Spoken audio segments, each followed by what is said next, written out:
Oh, goody. Alright, what's going on everybody? Zombies here again, and today we're back with another Marvel Snap video.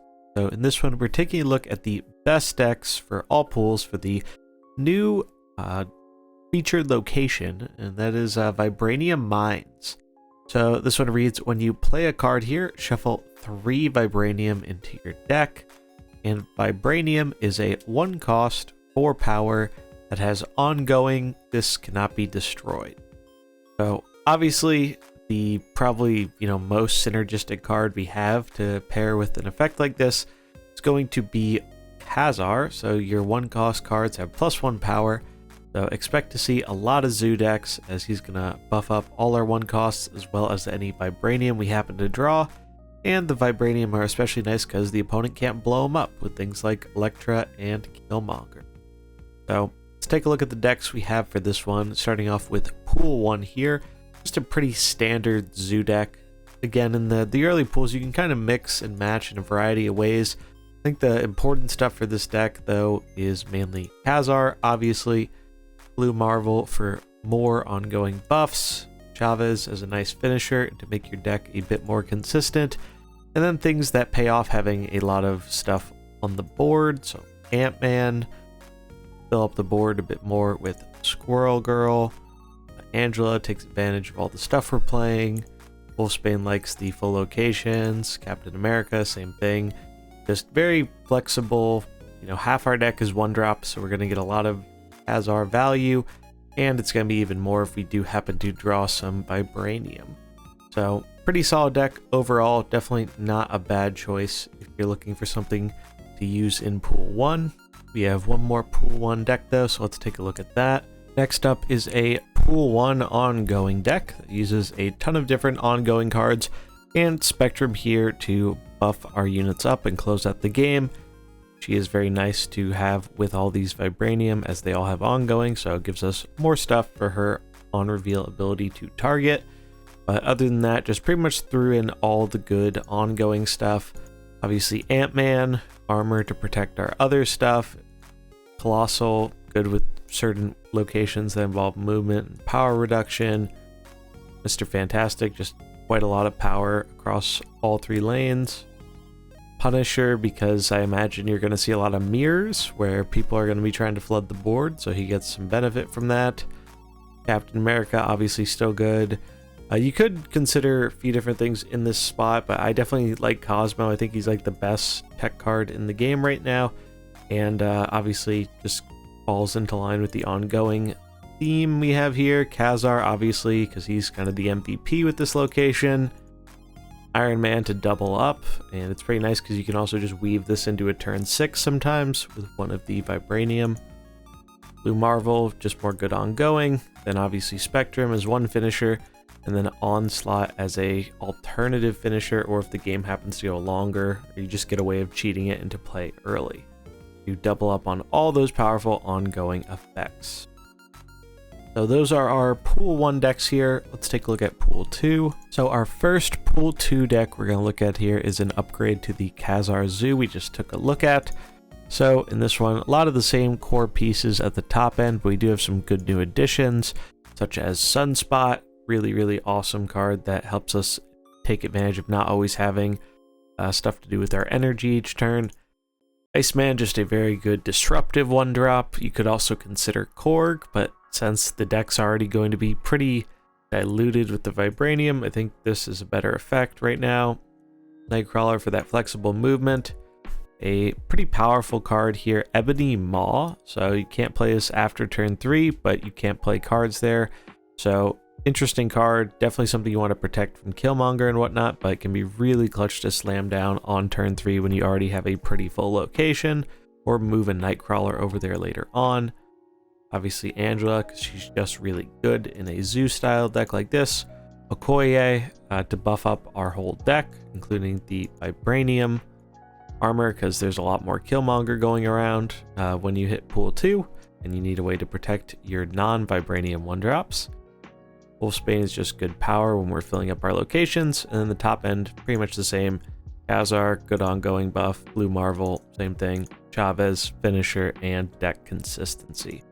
So definitely think Zoo is going to do pretty well with this current location. Next up is a different version of the ongoing deck. Now normally you'd build ongoing a bit more like the Destroyer, but because of the stats and ability of the Vibranium for this location, I think it's honestly just best to go in the kind of Zoo direction, just have a bit more ongoing focus as opposed to the prior Zoo deck. So in this one, still got a bunch of 1-drops, Ant-Man, standard stuff, Disruption with your Iceman and Korg, Nightcrawler for the movement and Angela combo potential, and Ebony Maw because he's really just good power for the cost. You can manage his downside, Armor to protect our 1-drops, then the rest of our ongoing cards, Captain America for buffs, Khazar for buffs, Spectrum or Blue Marvel for buffs, then Spectrum to buff all our ongoing stuff, including the Vibranium, and Onslaught to double up on our buff effects. So very similar to the Zoo list, but this is probably the general direction you want to be trending in. And if you want to go against the grain, maybe you can focus a bit more on Enchantress heavy stuff, as I think we're going to be seeing a lot of ongoing stuff while this is active. Alright, so for Pool 3, first up we have another upgrade to the Khazar Zoo deck. That's going to be great with this location. So the big additions here are going to be Quinjet, which makes all of the Vibranium we will be drawing cost 0, so that's pretty sweet. And then another powerful addition here in Mojo, where if both players have 4 cards at this location, plus 6 power, so you can definitely surprise people with this, getting him and a few of the Vibranium down on the final turn for that big power boost from 2 to 8. Other than that, pretty standard stuff here. Another card you could consider in place of Armor here, which is kind of our tech spot, is Adam Warlock. And what he does is he allows you to draw more cards. So if you're winning a current location and you have him in that location, you will get to draw a card at the end of turn. So pretty powerful, especially with things like Ebony Maw. That'll make it very likely for us to be ahead. So that way you're getting more chances to draw from your deck and get that Vibranium you're trying to do combo stuff with by making it really big with Khazar and Blue Marvel. Next up here is going to be a Sarah deck. This one is going to try and counteract the effects of, what the other players are going to trying to be doing. Big reason with that is Enchantress. So obviously you saw we have a bunch of Zoo decks, a lot of ongoing effects. So I think Enchantress value is going to be very high while this location is prominent. Other than that, pretty typical Sarah stuff here. Just trying to get her down on 5 and then vomit our hand out. So we have a ton of 2-drops here. Angela, best 2-drop in the game. Forge to be able to buff our things that spawn copies of themselves, like Mr. Sinister and Brood. Bishop to take advantage of the fact that we're playing so many cards in one turn at the end. Carnage lets us eat up our garbage, get big, clear up board space. Koye helps make all the cards in our deck a bit more impactful. Scarlet Witch for managing bad locations. And Killmonger to deal with opposing 1-drops. Even though he won't be able to kill the Vibranium, he will be able to still kill their other stuff. So pretty solid deck. If you're looking more for something that tries to counter some of the stuff that this location encourages, this is probably not a bad option. Our next deck here comes courtesy of Safety Blade, and this is a really fun and original idea that I don't know if it's going to be any good or not, but if there's ever a time to try it, this location is going to be the time. And this is Cerebro 4. So Cerebro buffs all your highest power cards, and usually it's themed around a certain power to get maximum value. This one is trying out the 4-drop one, which is traditionally an underrepresented archetype with Cerebro decks. So looking at the cards here, some very surprising includes that I think normally you wouldn't be seeing here. Mainly the one that comes to mind being Crystal. On reveal, if this is at the middle location, shuffle your hand into your deck and draw 3 cards. That could actually be pretty good if we're dumping our hand out pretty quickly, but I think we're just playing it because it's in the 4 slot. But a lot of cheap stuff too, so we can actually dump our hand a bit. Ant-Man obviously becomes a 4. Quinjet is going to make our Vibranium cost 0, so that's pretty sweet. So we can just dump them out of hand at the end of the game. Medusa is a 2 for 4 as long as we're playing her in the middle. Cloak, another good 2 for 4. Same with Colleen, all pretty minor downsides. And Cerebro, obviously the namesake of the deck, and Mystique to be able to copy it, so we double up on our Cerebro effects. Finally a deck for Cyclops, who normally doesn't see play even in Patriot, but hey, we need more 4s, so here he is. Moon Girl to double up our hand, so we can double up on that sweet Vibranium potentially. Just chuck it all down for free if we have Quinjet out. Magic, so we have an extra turn if need be, where we can kind of get our combos set up more. And Claw, just a pretty decent ongoing with a pretty powerful ability in the 4 power slot. So I'm excited to try this one out. I have no idea if it'll be good or not, but it will certainly, I think, be a lot of fun with this location. Getting to try out a deck that traditionally isn't super viable.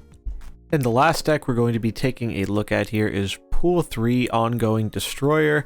This one felt like a pretty natural choice where if you just want to play a deck and don't have to really modify it to play into this location but still benefit from it, I think the Destroyer is definitely a good option. I think it'll remain pretty strong and sometimes can get a benefit from getting the Vibranium in your deck, but pretty stock list here.